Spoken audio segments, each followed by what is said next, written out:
मैं डॉक्टर मनीराम मीणा, सहायक आचार्य समाजशास्त्र, एसएमबी गवर्नमेंट पीजी कॉलेज नाथ द्वारा आप सभी छात्रों का हार्दिक स्वागत और अभिनंदन करता हूं एवं यूट्यूब पर देखने वाले सभी विद्वान साथियों का तहे दिल से हार्दिक स्वागत, अभिनंदन और प्रणाम करता हूं। हमने पिछले वीडियो व्याख्यान में आपको संस्कृतिकरण के आदर्श, संस्कृतिकरण के स्रोत एवं कारक के बारे में बताया था। उसी कड़ी में आगे बढ़ते हुए आज का हमारा टॉपिक है Sanskritization and socio cultural change and Sanskritization and westernization, यानी संस्कृतिकरण तथा सामाजिक सांस्कृतिक परिवर्तन एवं संस्कृतिकरण और पश्चिमीकरण, जो अनेक विद्वानों, समाजशास्त्रियों और प्रमुख रूप से एम.एन. श्रीनिवास के अनुसार इस प्रकार से है। संस्कृतिकरण की अवधारणा भारतीय समाज में और विशेष रूप से जाति व्यवस्था में होने वाले सामाजिक सांस्कृतिक परिवर्तनों को समझने में काफ़ी सहायक सिद्ध हुई है, क्योंकि इसके द्वारा हम जाति व्यवस्था में होने वाले निम्नांकित परिवर्तनों का उल्लेख कर सकते हैं, जो एम.एन. श्रीनिवास ने बताए हैं। वो इस प्रकार से हैं। नंबर 1, संस्कृतिकरण वह प्रक्रिया है। संस्कृतिकरण तथा सामाजिक सांस्कृतिक परिवर्तन इस प्रकार से है। संस्कृतिकरण वह प्रक्रिया है जिसमें एक निम्न जाति या जनजाति, ब्राह्मण, क्षत्रिय, वैश्य या प्रभु जाति के खानपान, रीति रिवाजों, कर्मकांडों, विश्वासों, भाषा, साहित्य, अर्थव्यवस्था और जीवन शैली को ग्रहण करती है। इस प्रकार यह प्रक्रिया निम्न जाति में होने वाले विभिन्न सामाजिक सांस्कृतिक परिवर्तनों को स्पष्ट करती है। नंबर 2, संस्कृतिकरण की प्रक्रिया द्वारा एक निम्न जाति की स्थिति में पदमूलक परिवर्तन आता है, क्योंकि इससे उसकी सामाजिक प्रतिष्ठा बढ़ जाती है तथा उसकी स्थिति उसके आसपास की जातियों से ऊंची हो जाती है। नंबर 3, संस्कृतिकरण की प्रक्रिया जाति प्रथा में गतिशीलता की द्योतक मानी जाती है, क्योंकि सामान्यतः ऐसा माना जाता है कि जाति प्रथा एक कठोर व्यवस्था है और इसकी सदस्यता जन्मजात होती है।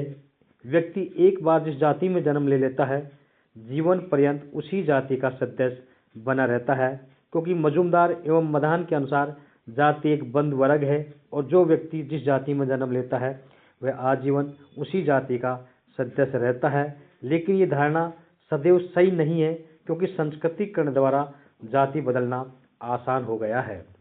संस्कृतिकरण की प्रक्रिया व्यक्ति या परिवार की नहीं, बल्कि एक जाति समूह की गतिशीलता की द्योतक मानी जाती है, क्योंकि संस्कृतिकरण उस प्रक्रिया को भी प्रकट करता है जिसके द्वारा जनजातियां हिंदू जाति व्यवस्था में सम्मिलित होती हैं। ऐसा करने के लिए जनजातियां हिंदुओं की किसी जाति की जीवन विधि को ग्रहण करती हैं। संस्कृतिकरण की प्रक्रिया भूतकाल एवं वर्तमान समय में जाति व्यवस्था में होने वाले परिवर्तनों को भी प्रकट करती है।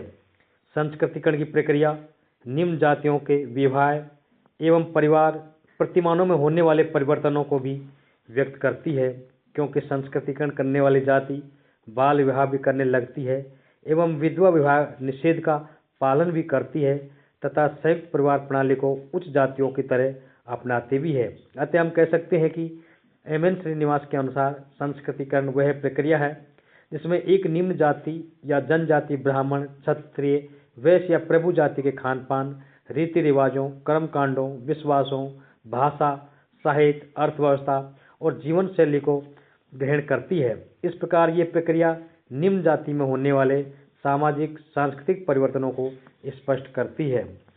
आगे है संस्कृतिकरण और पश्चिमीकरण, यानी संस्कृतिजेशन एंड वेस्टर्नाइजेशन, जो डॉक्टर एम.एन. श्रीनिवास के अनुसार इस प्रकार से है।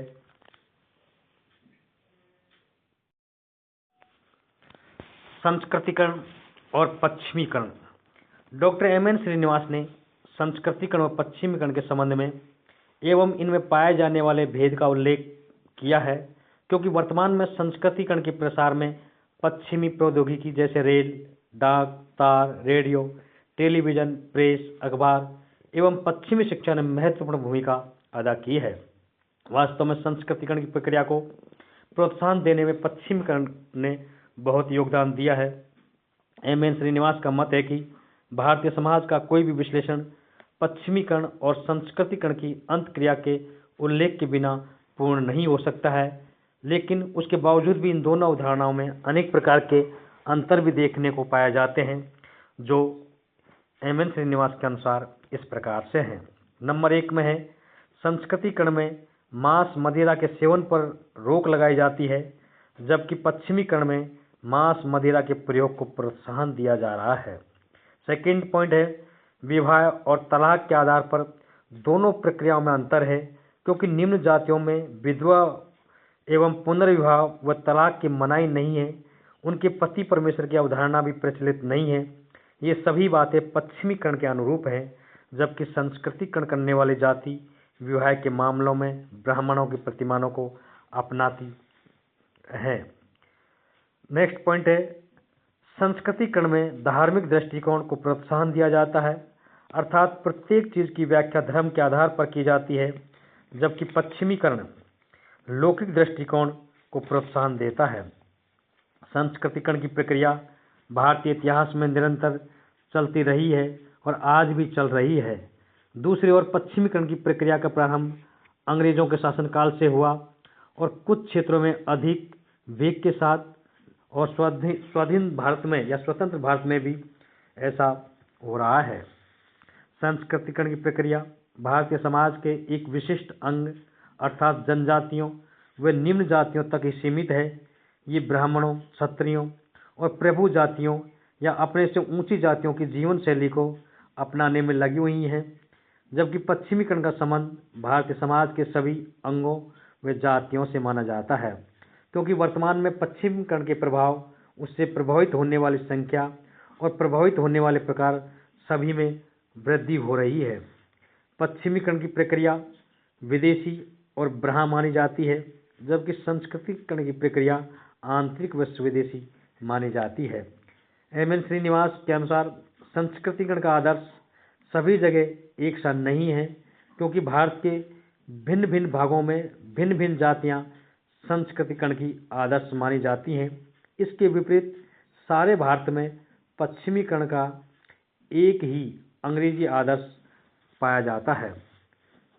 संस्कृतिकरण प्रक्रिया रूढ़िवादी मानी जाती है, जबकि पश्चिमीकरण की प्रक्रिया प्राकृतिक और तार्किक रूप में देखी जाती है। संस्कृतिकरण करने वाली जाति ऊपर की ओर गतिशील होती है और उसकी पदमूलक स्थिति में परिवर्तन भी देखने को मिलता है, जबकि पश्चिमीकरण करने वाली जाति गतिशीलता में परिवर्तन देखने को नहीं मिलता है। एम.एन. श्रीनिवास कहते हैं कि पश्चिमीकरण और संस्कृतिकरण एक दूसरे में कुछ समानताएं भी पाई जाती हैं, लेकिन उसके बावजूद भी ये दोनों अवधारणाएं ऐसी हैं, इनमें अंतर ज़्यादा देखने को मिलते हैं। हम आपको अगले वीडियो व्याख्यान में संस्कृतिकरण की अवधारणा एक आलोचनात्मक दृष्टिकोण के बारे में बताने का प्रयास करेंगे। धन्यवाद। थैंक्स।